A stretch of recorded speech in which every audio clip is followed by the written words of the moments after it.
Welcome back, everyone, to the final, semi-final, penultimate, if you will, episode of the What If Deku was Invincible series. Um, I'm going to try to keep this short. This is the first part of a two-part finale. Um, and I think it has some of the best stuff in the series so far, and I hope you enjoy. Remember to like and subscribe if you are so inclined, and a comment is always awesome. I read them all. And without any further ado, let the video begin. Deku flops over onto his side, barely being able to manage to levitate, flying ever so slowly away from the leaking, bloody, eviscerated body. His wounds begin to surge with pain as his adrenaline wears off. He collapses maybe 10 feet away, unable to get any further. He can hear it now, over the ringing in his brain, the beat of the news choppers. They were coming. They'd see everything. But just over the blades of the helicopters, Deku heard something else approaching faster. It sounded like an engine misfiring. Or guns? It was something familiar, but in his daze he couldn't quite figure it out. Then, as he cranes his head back to look towards the growing noises, he sees him, still bleeding, bruised, and blonde as ever. Here comes Bakugo. He lands unceremoniously, but catches himself, jogging over to Invincible, gripping his pierced side. Bakugo leans down, getting to one knee, before looking between Deku and the corpse of All For One. He lets out an exhausted sigh. Deku looks up at him, tears welling in his eyes as he sees Bakugo's reaction. "I didn't mean to, but he made me. I lost control. Oh God, but I did it." Deku cries as he covers his face, trying to hide his shame and guilt. "All right, Izuku. This isn't a great look, but I know what happened, and we need to get you away from here and to a hospital. I'm picking you up now," Bakugo says without waiting for a response. Deku just slumps weakly as Bakugo lifts him over his shoulder. The pair take off in the direction of a hospital, leaving All For One in the utterly massive crater. The news choppers do end up making it to the crater, but the only thing they catch is the closing of a purple portal. Deku isn't much for conversation on the flight to the hospital, mopey as usual, at least usual for these days. Bakugo is also low on energy and could probably use a hospital himself pretty badly. Of course, they make it, but it's not a good sight. Invincible watches as people come into the hospital, with many already being present, some looking worse than even him. He feels an immense amount of guilt and sorrow over seeing what his actions entailed. In the moment, he felt justified in trying to fight All For One, and obviously after a certain point he didn't have a choice. But maybe if he had done what the Dark Lord had asked, this wouldn't have happened. He considers this for a moment, wanting to justify his actions by thinking it was to save his mom. But at the end of the day, Bakugo saved his mom. By the time Deku even saw All For One for the first time, Bakugo was already in the process of saving his mom without him. The guilt is too much for Deku, but luckily the grace of sleep soon takes him as he passes out from his injuries in the waiting room. Deku and Bakugo would end up getting transferred to a more local hospital once their conditions had been deemed stable. Cutting to Deku's hospital room, he stares expressionlessly out the window. He was 100% by then, even stronger than before. Deku scoffs to himself, wishing that he had never gotten powers in the first place. But that's when he hears a knock on his door. He doesn't answer, and the person lets themselves in regardless. It's Aizawa. Deku looks at him, but doesn't make eye contact. "You've really kicked up quite the shitstorm now, kid. We have a lot to talk about, but before I get into the harder stuff, we'll start with something lighter, since I imagine you're not particularly happy as it is," Aizawa says frankly. "Firstly, you're not expelled, or going to jail, or anything like that. These circumstances are extenuating to say the least. The main issue I mean to talk about is..." "I killed him," says Deku, interrupting his teacher. "I know," replies Aizawa sympathetically. "Bakugo told me. Well, at least what he saw. and that's what I wanted to talk about. I'm not my dad, Deku replies weakly. I know. That's what I wanted to say. Do you remember when you asked me if heroes ever kill? Aizawa questions. Deku feels a sting in his heart at the memory, but he replies, Yes, I remember. Do you remember what I said? Because this is one of those rare instances where heroes do kill. You and most of Japan don't know this, but All for One was a villain thought to have been killed by All Might in a brutal and bloody battle. Of course, there's always something to be said about collateral damage, but we need to face the fact that All for One was secretly setting up for something far worse, and you stopped him. Did I? Deku says, not even particularly reacting to the idea that All Might tried to kill this guy. All of those people who died would still be alive if I wasn't a hero. His plans revolved around getting my blood. No matter what I do, it's like everywhere I go, death follows. Todoroki was right. I know someone who disagrees, replies Aizawa softly. Deku makes a questioning face before another visitor steps into the room. It's Koda. Hi, Invincible, Koda says awkwardly, his head still bandaged from the fight with Muscular, which hadn't been all that long ago. I'm sorry you had to hear that, Koda. It's okay.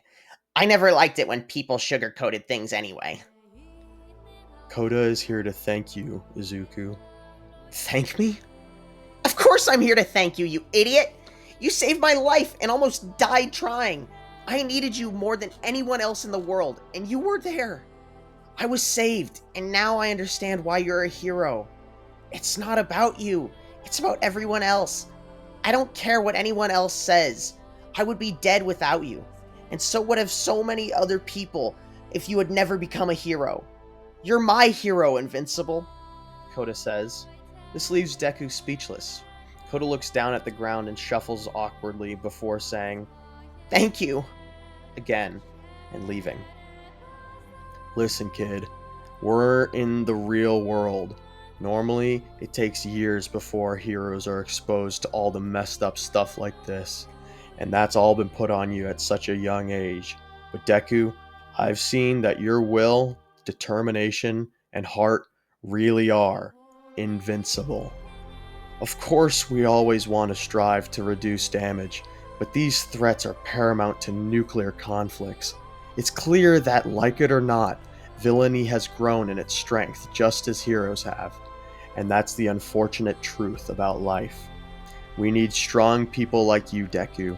Against threats like these, I'm just a guy with a scarf that knows karate, Eraserhead says somewhat long-windedly, but clearly having made his peace. Thank you for saying that. I don't think I can ever really give up being a hero. Honestly, it feels like I have to repay the world, but it just gets harder and harder. I know, and honestly, I can't say if things will ever get better, but take some solace in moments like with Koda. To those people, you're the reason they get to keep living and see their families again. Aizawa's conversation with him lingers for days as Deku attends class once more, getting more berating from Todoroki, but Deku just doesn't even acknowledge the icy hot boy's jabs anymore. It's not like Todoroki is going to punch him or something. We now cut to a not too unfamiliar dark facility. We hear Dr. Uchiko monologuing to a purple glowing vat of liquid, his body obscuring the figure floating inside. I believe we have miscalculated the strength of that invincible boy. He clearly has the conviction and instability to kill, the doctor says. The floating figure moves closer to the glass and presses his mangled hand against the wall. Although, I've always known you to be opportunistic. Maybe you'll weave your special web of words and corrupt that boy. In response to this, the hand forms into a fist, weakly slamming against the glass, in detestment. Oh, I haven't seen you this angered by someone since All Might. It's almost heartwarming to see you hate someone this much again. The clenched fist loosens before receding back into the cloudy purple fluid. Yes, save your energy and rage. You must rest now. Production of the invincible drug remains rocky. Although, As we speak, Shigaraki is out finding ways for our operation to expand. The boy has really taken on responsibility. I believe shortly he'll be perfectly ready for our plans. We move to see the full figure floating in the fluid, surrounded by tubes and various other medical implements. Floats a mangled and frail All for One. Hardly able to be called alive, but certainly not dead. A smile creeps across his mutilated head. As the camera zooms out, we see many pods of Nomu in development. Back to the heroes. Walking their way to the hero license exam, Deku, Bakugo, and Uraraka had become somewhat of an unlikely trio. But they had forged a bond over their shared trauma, and honestly, Ochako and Katsuki had somewhat become Deku's defense squad. He was a controversial figure on campus, and despite his timid nature having been fairly quashed by now, he still doesn't defend himself. After all, he's invincible. Bakugo isn't one to compliment Deku, more so to insult people who think they're better than him, and Ochako defends Deku's character. It's not a great dynamic in the presence of haters, but when the three of them are unbothered, they actually get along pretty well. The three of them strode in their updated hero costumes, with Deku now going with the invincible blue suit from the comics. They were talking about hero trading cards. Well, it was more like Deku and Bakugo trying to give Uraraka the rundown on the meta and general intrigue of the cards. Bakugo talking about how cool they can be, and Deku explaining their stats and abilities. At this point, Uraraka was failing to maintain interest. Luckily for her, they get interrupted by the second-year students from Ketsubutsu Academy, who feign their friendly demeanor, as they do in the normal timeline, even complimenting invincible strength. But Bakugo pretty much shoos them off, sniffing out something fishy. As they make their way to the exam hall where UA was to gather, some of the students from other schools give Deku strange looks, although they didn't all seem bad. The exam starts like normal, with the building's walls collapsing and the supposed crushing of UA to begin. But as the red balls fly at Deku, he claps his blue-gloved hands together casually and sends out an air blast, knocking every ball away. Then comes the earthquake, which he also easily stomps out. The balls then come flying in again, but now only focused on Deku. This time, he decides to evade, sliding between the balls with depth and poise. This is not the kind of performance the other schools were expecting to see from Invincible. Most all thought he'd show a reckless display of strength. Based on all the news they'd seen, this kid was a bull in a china shop. However, Invincible sees everything in slow motion. He easily subdues all the hostiles that didn't flee by then. Deku decides against tagging people out, waiting for his class to pass first. Well, at least waiting for those who didn't choose obstinance. Bakugo, quote-unquote, refused charity and went off on his own. Well, his own with Kirishima and Kaminari. Deku decides to let him do his thing, and it's no surprise that Todoroki didn't even stick around to watch Deku win. The rest of the event goes as normal outside of the interaction with Toga, which never happens. Class A, as they're now called since there is no other hero class now, all pass. Deku is happy for his friends, but he doesn't feel much better himself. He thinks about how this exam is kind of pathetic. When villains were around, I dealt with them without a license, Deku thinks to himself. Though, maybe that was why he was so bad at being a hero.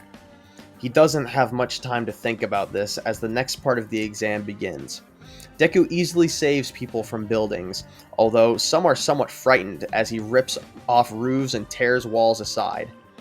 Overall, though, he's doing a good job making sure people are okay. It probably helps that he has more experience than some heroes at this point. The gang Orca attack happens, and Deku decides to hang back and protect the survivors unless he's needed. He isn't particularly motivated to fight a hero right now. As he guards the people, he hears one of them commenting on his blue costume, saying he looks evil now. Deku frowns, thinking to himself that he liked the colors. He then watches as Todoroki starts having it out with another student on the battlefield. He zooms over, listening to Gang Orca lecture the two heroes as he continues his villainous act. You know, you could learn a thing or two from this guy. Invincible taunts as Gang Orca turns his attention. Instantly, he blasts Invincible with his sonar pulse, and interestingly, he absolutely destroys Deku's sense of equilibrium, causing him to fall to the ground at Gang Orca's feet, vomiting. So could you, Replies the black and white whale. One last blast for good measure should keep you down. I know you're a hard beast to put down. He taunts. But as he blasts Invincible once more, it causes him to lash out, swinging his arms wildly in response. Unfortunately for Gang Orca, he was standing too close and got clobbered by a hammer fist to the shin. This not only pulverizes his shin, but sends him flying into the exam wall. The exam is called to an emergency pause, but after Gang Orca is deemed in non-critical condition and just a broken leg, the exam is called, and students gather for the results. Not too surprisingly, most everyone in Class A passes, with only Shoto not passing. In this timeline, with all of his prior experiences, Bakugo would actually pass, having more of a tactful personality at this point. Todoroki has a little bit of a hissy fit over this, storming off, not wanting to see the person he hates most right now be granted the hero license he himself feels he deserves. Now we cut to the warehouse where Shigaraki meets with Overhaul for the first time.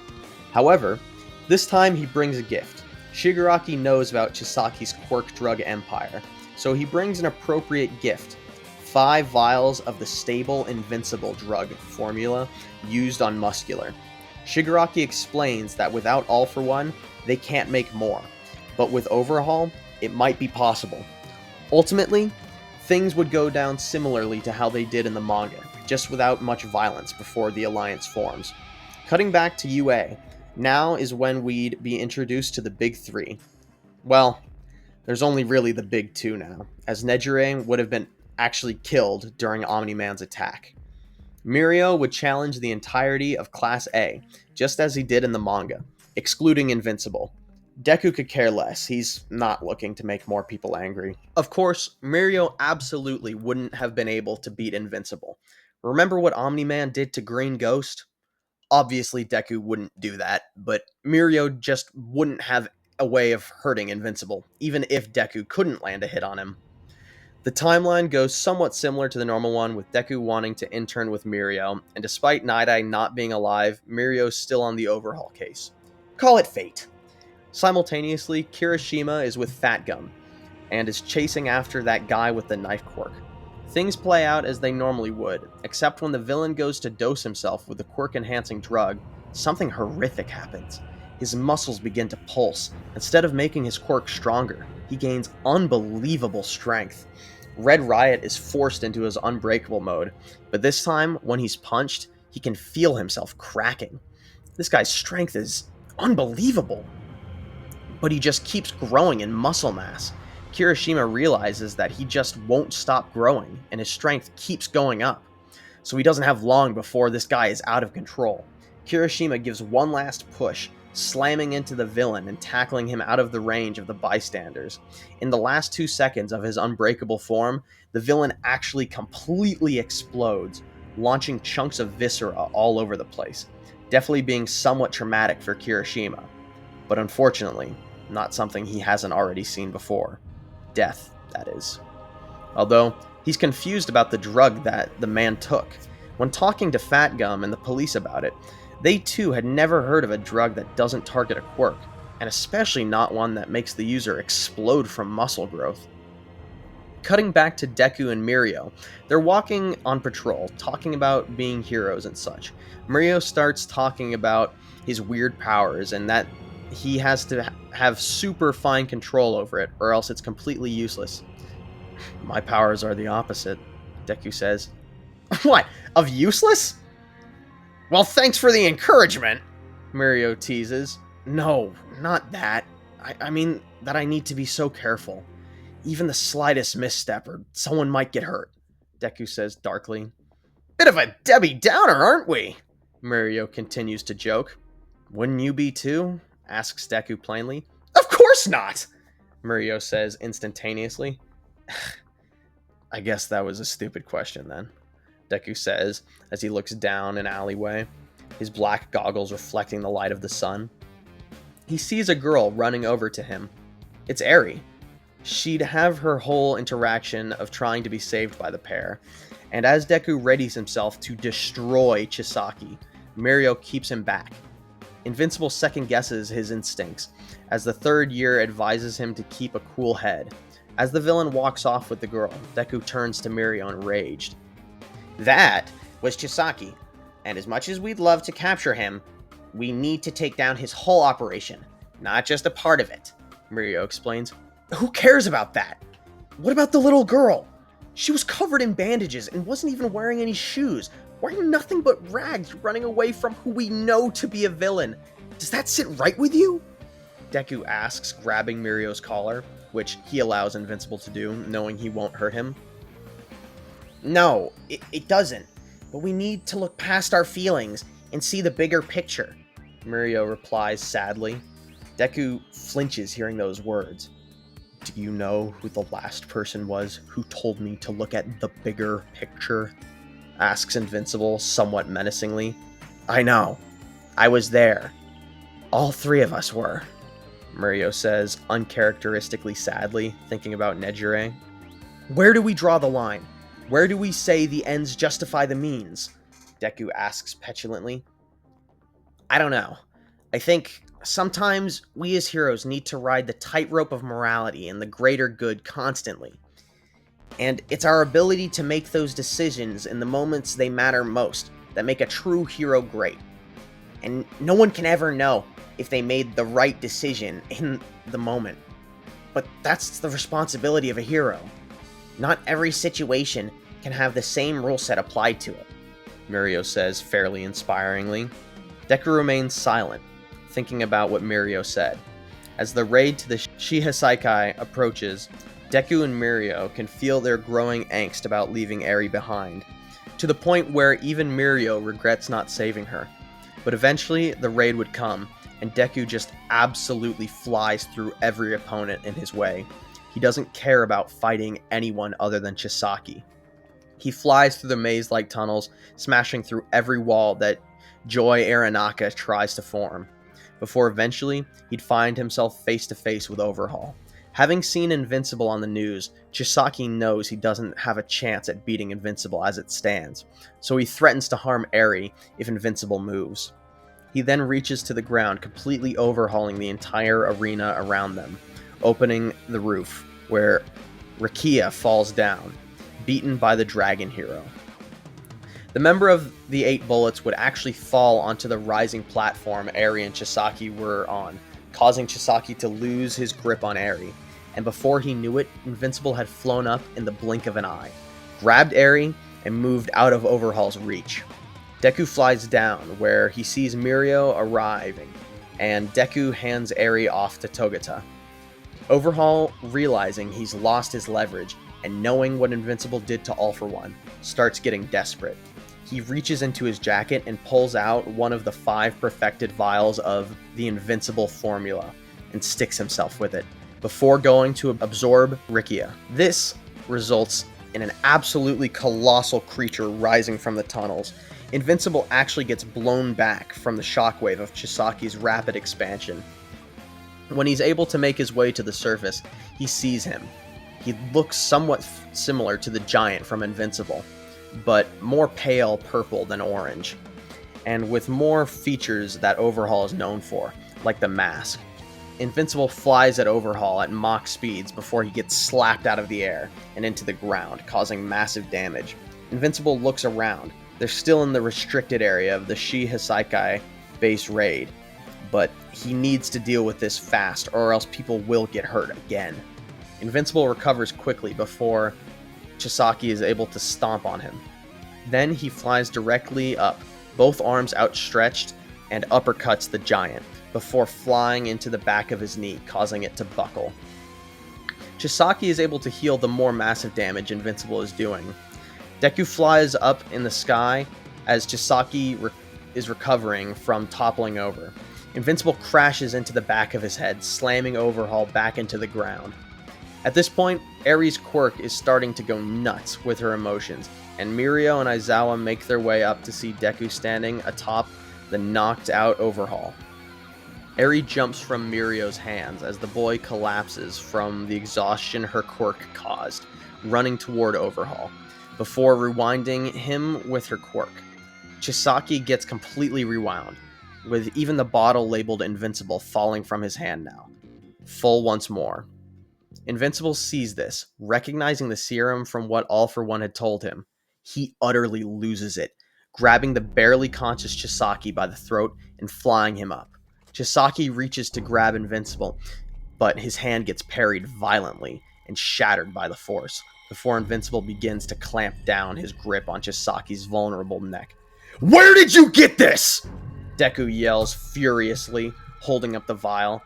That's my business, Chisaki says, choking but trying to retain his cool composure. I know what this is, and it shouldn't be able to exist, because I killed the only man who could make it. How did you get this? Invincible insists harder, squeezing Overhaul's neck even more, causing the villain's face to begin to change color. Maybe he's not the only one who figured out how to manipulate your DNA, says Chisaki, trying to remain cool. This sets off Deku. I could crush your neck like a toothpick. It'd be easy, Deku says before pausing for a second, then dropping Overhaul, letting him fall for a while before catching him by the ankle, not too gracefully, completely dislocating Overhaul's leg. Did you think that this would make you stronger? Did you think it would save you from me? From your sins? Deku says with even more rage than before. Please don't drop me. I got it from the League of Villains. Chisaki begs before Deku squeezes harder, crushing the bones in his ankle. I wasn't done talking! How many years did you torture that little girl? Why shouldn't I drop you? You turned people into weapons, even me! Deku says, nearly giving in to his desire to let Chisaki splat. Please! I need to save my father. Just let me save him, then you can do what you want. Chisaki begs. This completely snaps Invincible out of his anger, and he realizes just how much like his father he's acting right now. He flies down without a word, leaving the pale Chisaki to be arrested, and then dealt with by the League of Villains. Eraserhead tries to question Deku about what he was doing up there with Chisaki, and he ignores him until Aizawa says something that ticks him off. Invincible, what the hell were you thinking? We don't torture people. We aren't above the law. You're acting just like Omni-Man, Aizawa says before pausing, realizing what he just said. Excuse me? Do you know what this is? Deku says, holding out the vial of the invincible drug. This is what they needed my blood for, and somehow they're still making more, even without All for One. He's a piece of gutter trash. What? This is not good. Listen, I can't keep making exceptions and excuses for you, Izuku, says Aizawa. Deku scoffs at this, thinking that nobody could stop him even if they tried. At this point, he's nearly as strong as his father. Aizawa sighs before turning away from the boy, not wanting to make the conflict worse. I'm sorry for comparing you to your father, but this is something you've shown you struggle with.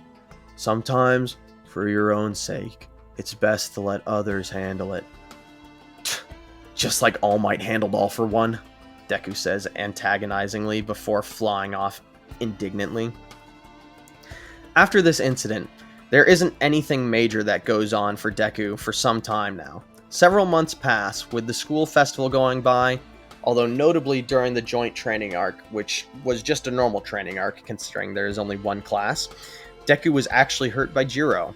She saw what Gang Orca was able to do to Invincible and matched his frequency to try and hurt the Viltrumite. And it worked. Sadly, it didn't get her team the victory, but it's more impressive than anyone else. The Meta Liberation Army has the same interactions with Shigaraki as they normally would, as the arc is completely separate from Deku. Now comes time for the Paranormal Liberation Front War, or at least normally it would be. We cut to Dr. Uchiko standing in front of Shigaraki floating in a tank of purple fluid. The quirk transfer process has been able to go on completely unimpeded, with Hawks being long dead and unable to get secret information about the Metahuman Liberation Front and League of Villains to the heroes. Because of this, the heroes have no idea of the threat slowly boiling over under their noses. Suddenly, Shigaraki's eyes open and he begins to writhe in his tank. So it begins, we hear from off-screen, turning to see an even heavier scarred All for One, seemingly as recovered as possible from what Invincible had done to him. Dr. Uchiko, help Tomura settle, and then prepare the high-ends. We begin the plan as soon as they're prepared. This hero sham of a society has been allowed to continue for too long, he says, cracking a smile. Certainly, my Dark Lord, the doctor replies, seemingly giddy to see his creations finally complete their purpose. We now cut to a wide shot from the large underground facility of the Metahuman Liberation Front. There is a sea of high-end Nomus, split up into large divisions, with a larger, more juiced-up high-end Nomu taking the lead, presumably dosed with Invincible. Not to mention the hundreds and hundreds of villains backing up the creatures. The army looks like the legions of hell, their shape and color demonic and writhing, aching for blood. We now cut to UA. The students of Class 1A all sit silently taking a test, when Jiro begins to notice something is off. She can't help but feel like there's suddenly all this noise, but not like loud noise, more like a constant low rumbling. She feels her anxiety rising, and instinctually she plugs one of her earphone jacks into the floor. Suddenly, her eyes widen. There's something coming for the school! She yells out to her class, getting the students in Aizawa to all jolt. But as they do, the ceiling collapses and the building shakes. Luckily, Deku was fast enough to catch the roof before it crushed anyone. The building continues to shake, and the low rumbling has now become a stampede of violent tidings. The screaming then begins, as the fighting and horror can be heard throughout the halls. "Everyone get out! I need to get out there!" Deku cries, getting flashbacks from when his father attacked. Had he returned? Were there other Viltrumites? Was this Deku's fault? All these questions cycled through Izuku's head as he waited for the final student to get clear of the debris. Whatever was happening, Deku wouldn't be powerless like before. Dropping the ceiling, Deku rockets out of the classroom and looks down at the large hall below him, where he can see villains pouring in, along with many Nomu. He flies down and starts battling with the villains and Nomu, and it's not much of a contest, as Invincible easily subdues all of them. Well, except one. Deku turns to face the largest of the Nomu, but as he does, it's already on top of him, punching him harder than any Nomu has ever hit him. Deku goes flying out of the building, with the Nomu pursuing him. As the Nomu approaches and attempts to capitalize on his upper hand, Deku dodges the Nomu in a flash and beheads it with the chop of his hand. This wasn't a normal Nomu. Could it have been dosed with Invincible? Deku thinks to himself before he locks back in and soars out of the building, looking down at it to get an idea where the attack might be happening. However, to his horror, he sees dozens and dozens of demonic-looking creatures raiding every building on campus, pouring in like the plague, followed by villains too numerous to count. This was a full-scale attack.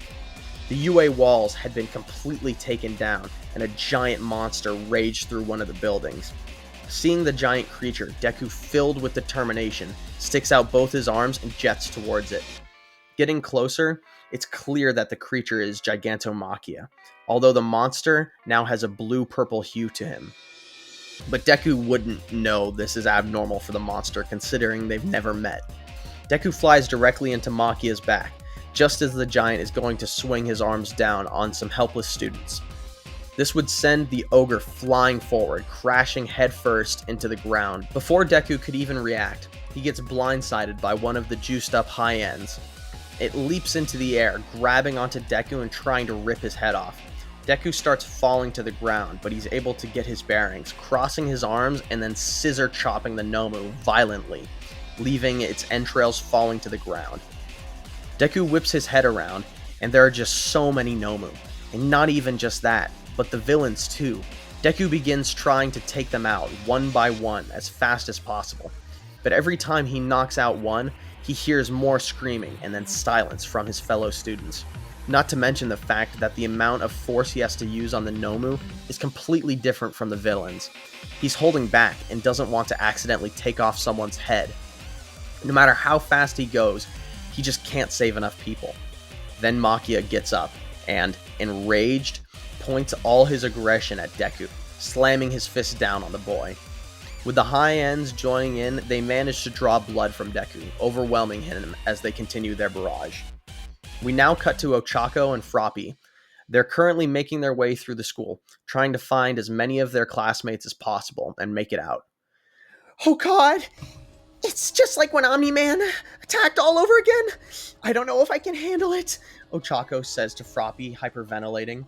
Another crash rings out through the building. The two heroes duck for cover once more. Ochako squeezes her eyes shut, thinking that any second they could be slaughtered. Froppy regains her composure first, and she puts her hands on Ochako's shoulders. Uraraka, we can't give in now. I know it's scary, and there's a chance we might die. But there's no chance we make it out alive if we can't compose ourselves, she says firmly. You're right. You're right. I just need a second, Ochako says, her breathing slowing. The two girls were hidden in a half-collapsed hallway, avoiding the sightlines of any villains or Nomu. If there were just a few villains, then Froppy would be confident enough to try and help. But this is just too much. Right now, the two of them just need to focus on getting out with as many people as possible. Ochako peeks her head out of the rubble, looking to see if the coast is clear to make their way closer to freedom. But as she looks out, she sees just how bad the attack really is. Villains and Nomu running all over the place, butchering staff and students alike. She sees Bakugo, Kaminari, and Kirishima all sticking together and fighting off the horde. Ochako scans the room for any potential opportunities to escape, and it looks like she may have found their moment. She watches as Invincible flies through the building, dragging a giant monster in front of him, as he uses the creature as a battering ram against the Nomu. He's bleeding and bruised, but otherwise looks unharmed. Bakugo and the other boys pressure their enemies into Invincible's path, leaving the large room clear for the moment. Ochako turns to Froppy. Now is the best chance we're gonna get. We need to make a break for it before the whole building collapses, Uraraka says with nervous intent. Alright, let's make it quick. We don't know how long of a window we have, Froppy replies, quickly, standing to her feet and looking out of the opening with Ochako. Before, on the count of 3, they book it across the room. There are still some straggler villains left, and a few of them see the girls running. 3 villains, one with a basic strength quirk, one with a multi-arm quirk, and another with a wings quirk, attempt to cut off the fleeing girls. Froppy sees this and is able to roundhouse kick the winged assailant as he gets there first. But the other 2 aren't far behind, with one of them grabbing her leg that she just used to kick their ally. Keep running! Ochako, don't let them catch you! Froppy says before turning around to see Ochako winding up a punch that she lets loose on the multi-armed villain. It staggers him enough to drop Froppy, but not enough to knock him down. Regaining their bearings, the villains prepare themselves for a second assault, but before they get a chance, a ginormous electrical blast sizzles through the air. It absolutely fries the villains, knocking them out. The girls turn to see Kaminari, having launched his disc at the villains, recovering from the exhaustion of a blast like that. He looks up, but isn't all stupid like usual. He's bleeding a lot from the head, and looks like he's running on adrenaline and nothing else. Kaminari, please come with us. You need to get out of here too, yells Ochako, but before she gets a response, he's already turned in the direction of the screaming and starts running there. No, you need to leave, but I'm staying here until this is over, Kaminari yells as he turns to run.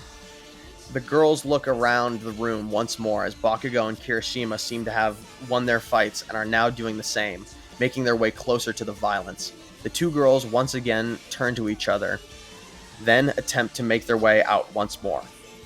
We now cut to the 3 boys as they find themselves in one of UA's giant quads. This area is completely overrun by villains. All the boys can feel their exhaustion, pain, and undeniable fear growing. but steel themselves as they charge forward. Every once in a while, they get a glimpse of Invincible as he crashes through the building, fighting some new horrific monster every time, and of course, the recurring threat of the giant. But they can't focus on that, as they have their own life-threatening battles. Bakugo currently fights a Nomu with the ability to redirect kinetic energy, and no matter how much juice he puts behind each blast, he can't overcome the villain. Kaminari seems to be having a similar problem with a villain that has a similar quirk to him, based on electricity. How's about we switch dance partners? Bakugo says in a joking tone. I thought you'd never ask, says Kaminari in response. They switch targets, and Kaminari absolutely zaps the Nomu, causing it to lose all brain functionality. But as Bakugo goes to fight the electric villain, another villain is flung into him, with violent force, knocking the two out. Bakugo turns to see that Kirishima was the one who threw the villain. He was mine! Bakugo yells. Relax, it's not like we're short on villains, Kirishima says, catching his breath. Just then, a giant ice spike explodes out from one of the buildings, sending shards of glass everywhere as it covers most of the courtyard, with Todoroki violently sliding and tumbling down, landing near the boys. Looking inside the glacier, many villains and Nomu are frozen. It's clear that Todoroki was being jumped by several Nomu, which would explain his state. Icy hot! Yells Bakugo as he runs over, checking on the boy. I'm fine. I just need a sec, Todoroki says as the villains and Nomu start surrounding the group of 4 boys. Looks like your break is over. You'll just have to manage, Bakugo says, helping the icy-tempered boy to his feet. Todoroki grunts, readying himself as the villains all charge at once. Instead of using his ice, Todoroki uses his fire, absolutely charring many of the weaker Nomu. Kirishima starts to get overwhelmed by numbers before Bakugo releases a large blast at him, blowing the villains off of him while not damaging his hardened exterior. Cutting back to Invincible, it's clear that he's getting tired. He's surrounded by the corpses of many Nomu and unconscious villains. Each individual attack wouldn't be hurting Deku, but they just keep coming. Deku slams his hands against the ground, causing a large shockwave to blast most of the villains, except Makia, who powers through it and kicks Invincible hard, sending him flying. When Deku recovers, he sees the 4 boys now getting pushed back by the horde of villains, but as he gets up to help them, he's stomped by Makia, who had moved with unnatural speed for a giant like him. Invincible throws the lug off of him, feeling that he must have at least fractured some ribs from that. He turns to face the recovering Makia, but sees something he never thought he'd ever see again, or more like someone. Despite everything, there he was, all for one, levitating off the ground, watching the carnage unfold, and gleefully executing any stragglers he found on the ground. You! Invincible yells as he sends Makia flying with a heavy backhand before he blitzes the Dark Lord, grabbing him and pinning him against the wall by his throat, breaking his special mask instantly. I killed you! He cries as he wrenches down on the villain's throat. No, you didn't, replies All for One in a coy manner as he juices up his arm, punching Invincible, sending him flying, only to be intercepted by Makia, who spikes Invincible into the ground. I see you've acquainted yourself with Makia. He's truly my favorite in all the League of Villains. He would have put Muscular to shame, even after I juiced him up. And that's before being enhanced himself. All for One chuckles to himself before Invincible erupts from the ground, parrying Makia's attempts at keeping him down. Invincible launches himself at All for One once more, but All for One uses some new teleportation quirk, not too different from Kurogiri's, to teleport behind Makia.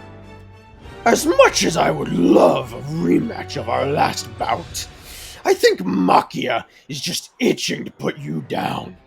Makia, why don't you go kill that blonde boy over there? Make sure to do it in front of Invincible. I did make him a promise after all. Oh, and take some of your new brothers and sisters too, All for One says as he commands many of the Invincible juiced Nomu onto his position. About a dozen high-end Nomu come from all over, as All for One smiles and teleports off. The Nomu and Makia charge at Bakugo. They barrel through the other villains surrounding Bakugo and the other three boys fighting. Seeing this, Invincible intercepts them, slamming Makia into the high-end Nomu before landing in front of Bakugo while they recover. Bakugo! They're after you! They want to kill you to get to me! We need to get away from these three or they'll get caught up in it! Bakugo nods and blasts off with Invincible following suit. As the two boys separate from Todoroki, Kirishima, and Kaminari, Kirishima runs off to go help one of their classmates in need, and Kaminari gets blasted by some energy manipulation quirk, sending him a dozen yards away. Todoroki goes to help, but before he can, a giant wall of blue flames blocks him from heading towards his friend. Looking to where the source came from is a villain with white hair. He had seen this villain before at the forest training arc, but last time, his hair was black. Todoroki readies himself for a fight, but the villain just puts his hands up as he approaches. As the villain gets closer, his malicious smile and mangled burnt skin becomes apparent. "What do you want?" asks Todoroki, keeping his guard up. Relax. Can a man catch up with his long-lost brother in peace? Asks the villain. What? No. That's not possible. But... wait. Your fire. Your hair. Toya? Yells Todoroki in complete shock. In the flesh! Or at least, mostly. And I have so much to talk about, Toya says coyly. Where have you been? Why didn't you come back with us? To Mom! She completely shut down after you died, and Dad was never the same. Don't talk about him. I didn't mean anything to him. I was just his failure, a pale imitation of you. But that's all in the past now. And as much as I wanted to ruin the old man's name, dying in obscurity will just have to satisfy. Why are you with the villains? What, was it all just to get back at Dad? Of course not! I would never let that man control my life. Not again. No, the League of Villains is a place for rejects. Those who can't fit in with normal society. Everyone who falls through the cracks. The uglies, if you will. He says, before gesturing to his mangled face. Todoroki is completely frozen by shock, just processing what his brother was saying. And there was some truth to it, especially in Invincible's case. Why is his brother forced to live on the outskirts of society while that alien, that monster, Deku, was just allowed to walk around like a normal person? It's too much all at once. Cutting to Kaminari. He's in the UA practice gym, now reduced to only a few concrete pillars, barely implying a wall. He's completely surrounded by villains and Nomu. Unfortunately, they all seem to have some kind of energy or electrical quirk, giving Kaminari little to no advantage. They're all zapping at him, corralling him as they move in to kill him. However, as he looks up at the encroaching villains, something in him refuses. Today is not his day to die, he thinks. And in the moment the villains let up, getting close to him, he springs forth, wrapping his arms around one of the villains. The villain stumbles back, slightly breaking the circle. In that time, they emit a sort of electrical barrier. The Kaminari just powers through as he puts his hands on either side of the villain's head and fries her brain, leaving her unconscious. He doesn't stop there. Before her body even hits the floor, Kaminari is reaching out, trying to intercept another villain, reaching out to blast him with energy. But he's too late, as he grabs her hand right as she fires. Kaminari feels a ginormous amount of adrenaline shoot through him, and literally fires a strange, violent, and destructive blue lightning blast from his other hand. He inadvertently blasts a few of the villains unconscious, and as he looks at the hand he had used to grab the villain with, instead of seeing a charred stub where his hand used to be, he was completely fine. That's never happened before, Kaminari says, before getting blasted from the back. And again, he feels his energy surge before, out of his hand, a violent blue electricity shoots forth, this time blasting the villain in front of him. Suddenly, things click for Kaminari, as a smile begins to grow on his face. All the villains start zapping him again, trying to corner him once more. But this time, Kaminari just holds out his hands and, laughing, lets them feed him power. You wanna get nuts? Let's get nuts! He yells as the villains converge on him once more, with him releasing all the charged up energy they had been feeding him, emitting a ginormous blue energy beam into the sky, visible from the entire school. When the dust settles, Kirishima walks into the area, covered in Nomu blood, and a new, thicker layer of hardening. His face showing a grizzled expression, which softens some when he sees Kaminari surrounded by collapsed and slightly charred villains. However, he soon collapses from exhaustion. Kirishima quickly makes his way over, helping his friend up. He notices that Kaminari looks different. His hair, that's normally bright yellow, now has the tips singed blue. Cutting back to Ochako and Froppy, the situation looks dire, as they had been intercepted trying to escape by a squadron of juiced-up Nomu, and All for One, trying to keep any of the fleeing students from escaping. Invincible was off who knows where at this point, fighting some insane threat for sure, but that didn't change the reality Ochako found herself in. She peers on, half-conscious, practically being crushed by rubble that she had been haphazardly thrown at by the monsters. If she could just get her focus for a moment, she'd be able to use her powers to get the weight off of her. She hears footsteps and somewhat of a scuffle, then Froppy crying out.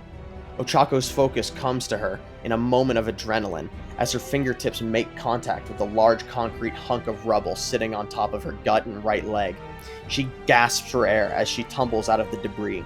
Looking up, Ochako sees a disfigured man grasping Froppy by the elbow, having completely crushed the girl's arm.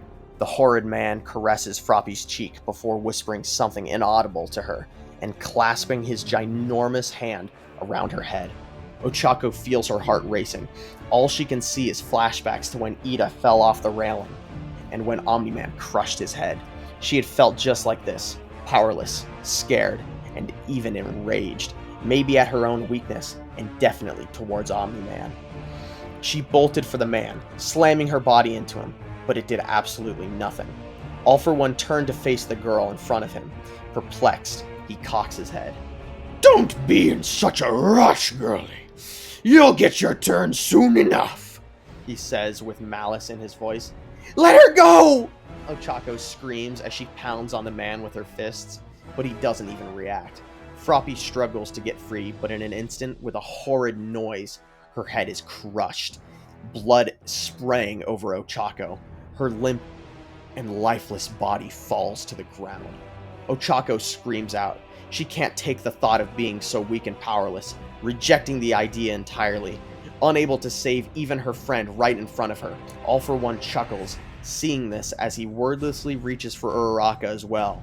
Ochako looks All for One in where his eyes would be, with vitriol and fury, her fear and sadness being pushed aside by her one and only desire, to see this man killed in the most painful way imaginable. Something has changed within her. Her body moves in slow motion, but her mind is working overtime. Ochako reaches out and makes contact with the man. Out of pure instinct, she digs deep within herself. And she doesn't just float. She pushes.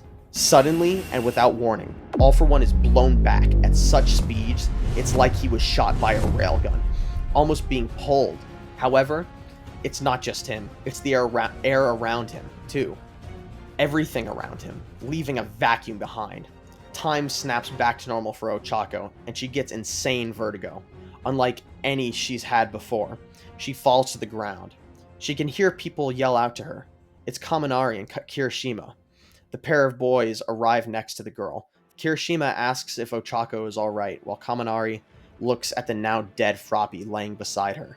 Sadness fills him as he looks away with tears in his eyes. Kirishima pushes his sadness to the back of his mind as he focuses on helping Uraraka, but Ochako doesn't respond to him. In fact, from Ochako's perspective, she's not even attached to reality right now.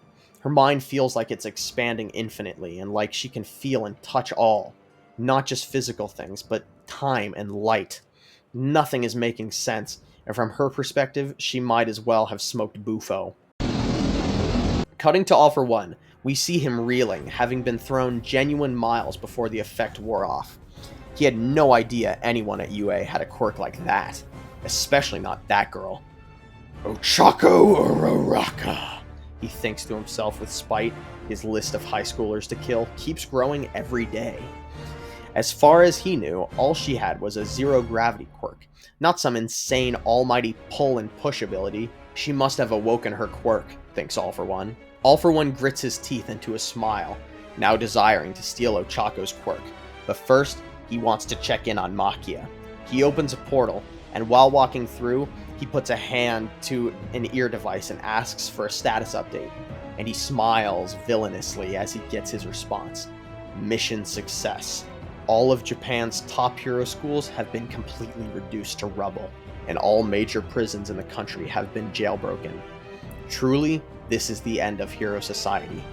Cutting back to Deku, we see him double teaming with Bakugo to battle an invincible juiced Gigantomachia and over a dozen similarly enhanced high-end Nomus. Invincible is mostly focusing on Machia, but can't get too many good hits in before needing to go assist Bakugo, who admittedly was holding his own ground exceedingly well, using his speed and concussive power to keep up.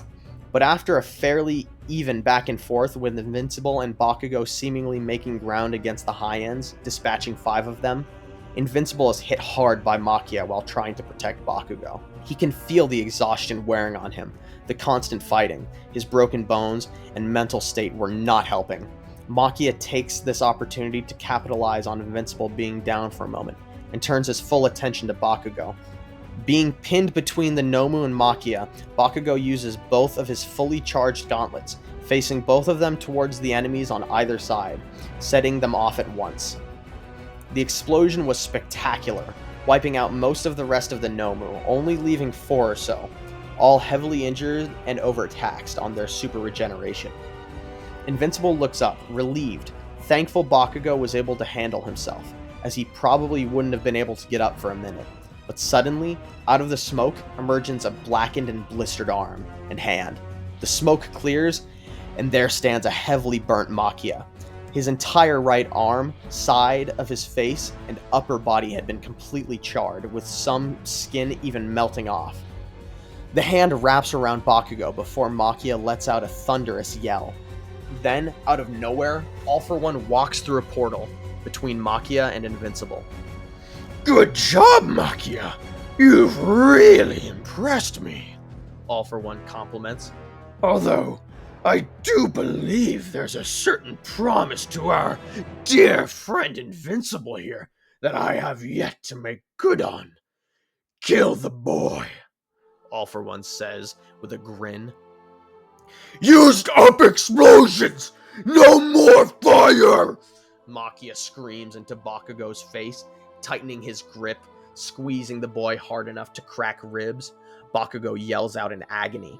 Invincible feels himself surge with emotion, but his body falters as he stumbles trying to fly. Not everything, says Bakugo weakly. Little man lies! Yells Machia. Crush you! I'll crush you! Machia spits, his vice-like grip clamping down even harder, causing Bakugo to cough up blood. Invincible musters all his strength and flies at the pair as fast as he can manage, but he's not going to make it. Then, Bakugo speaks, this time more confidently and loudly, loud enough for even Deku to hear as he approaches. The explosions don't just come from my hands, you colossal dumbass! Then, before Machia has a chance to process what Bakugo had just said or crush him, an absolutely astonishing ball of concentrated fire erupts from Machia's hand. The explosion isn't necessarily the largest ever, but it looks like a miniature sun, with all of the sweat on Bakugo's hands, body, and clothes shining brilliantly before Invincible's eyes. The blast sends All for One flying back, and Invincible just stops mid-flight. his face completely drained and expressionless as he watches the ball of fire slowly collapse and fizzle into smoke. Makia's blackened but still intact legs collapse to the ground in a pile of ashes that remained. Invincible's heart begins to race. Despite his drained and otherwise dark outer expression, he slowly floats to the ground where nothing remained of Bakugo or the Nomu they had been fighting. Now, all he can think about is how he wished he had killed All For One. If he had, then none of this would have happened. Bakugo and every other student in his school would still be alive. Enraged, Deku turns to All For One, who is now just recovering from the explosion. He looks up only to see Invincible's fist before his face.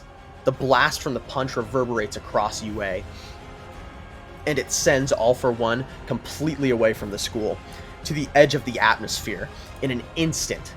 But Invincible is already there, punching a bowling ball-sized hole through All For One's stomach, sending him crashing into the earth with the force of a nuclear bomb. Luckily, it was in a forest outside of UA, because when Invincible pile drove into All For One, less than a second later, the blast would quadruple in size. Invincible takes a second to breathe, staring All For One down, waiting for him to recover just enough to take more pain. All For One moves to attack, but in the blink of an eye feels the searing pain in the spot his jaw used to be. Invincible takes a page out of Omni-Man's book and grabs the back of All For One's neck and flies at supersonic speeds through UA, only instead of killing students, he's eviscerating any villains or Nomu he comes into sight with. At this moment, we cut back to Todoroki and Toya, the first explosion of Invincible punching All For One having happened moments prior. Do you really want to stay here with all of these fake heroes? With the man whose father killed ours?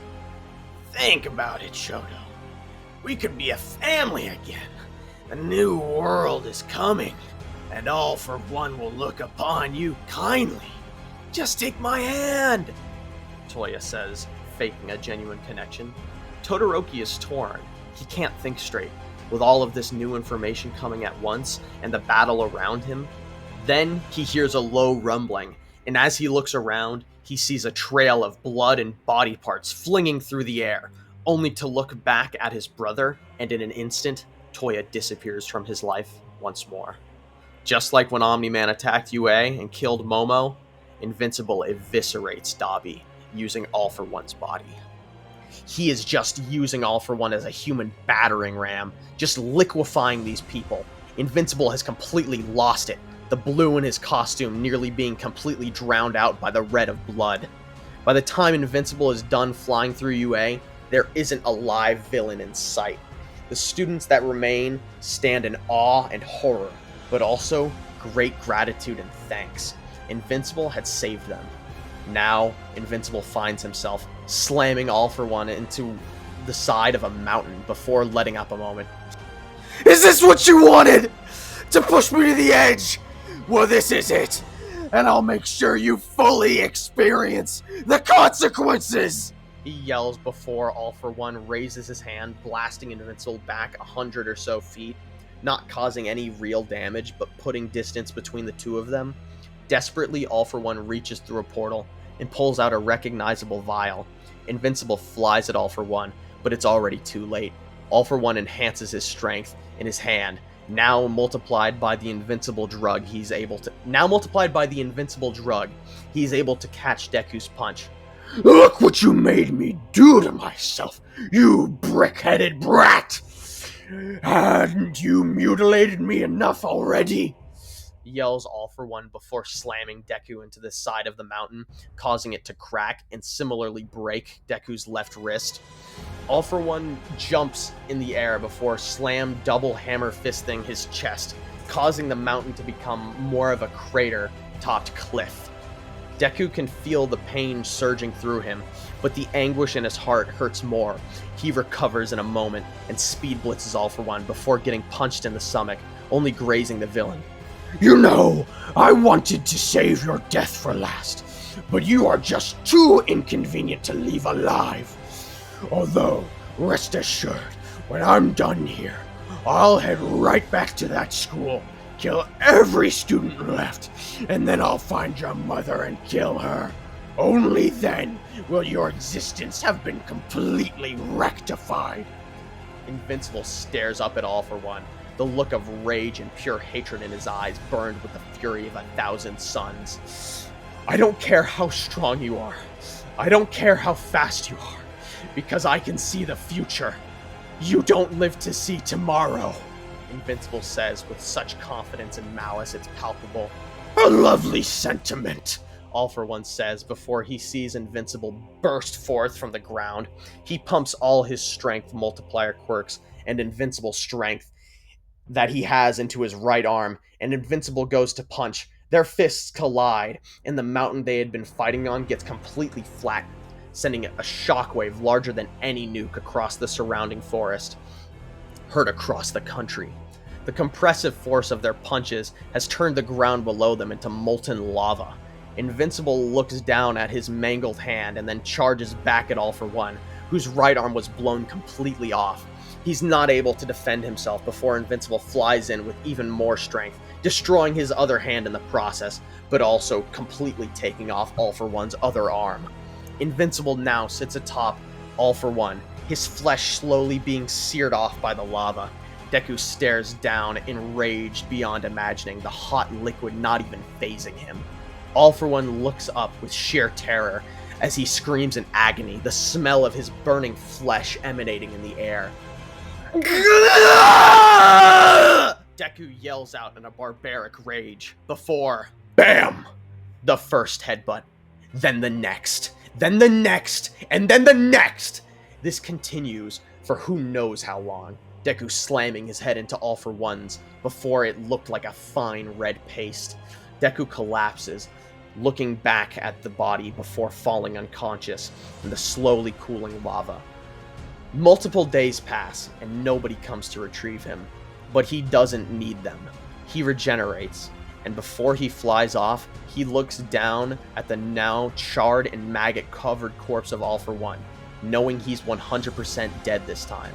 However, he doesn't feel like taking the chance, and he grabs the disgusting body by the leg and throws him into space. He turns away and flies off, his tattered and mangled costume sticking to his body, still stained in blood. From now on, Deku knows what it means to be a hero, and that's making the hard and necessary choices to protect people. He can't keep his moral system intact and choose to fight these insane threats. From now on, if something or someone ever threatens his family or friends or is just too dangerous, Deku won't hesitate to kill them. Deku flies up into the sky, determined to find every villain taking advantage of the situation and put them down permanently.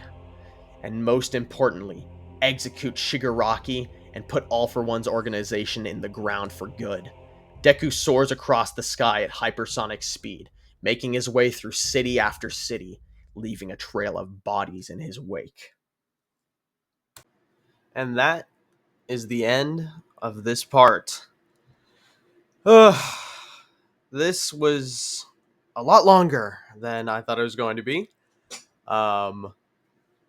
It was originally supposed to be just one video. I think in the last video I said something along the lines of, "Oh, the script for the next video is done, and it'll be just one more video."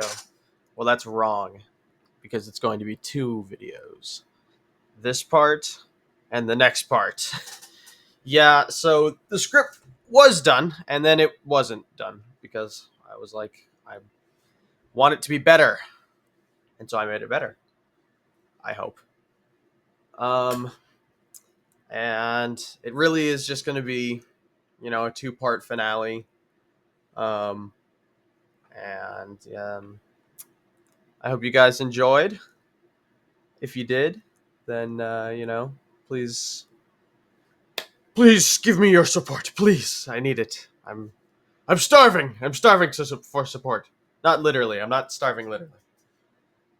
But like, comment, subscription, all those things I appreciate in my soul. And I would like to thank you for watching this video, and anything else that I have made or will make. Alright, bye bye.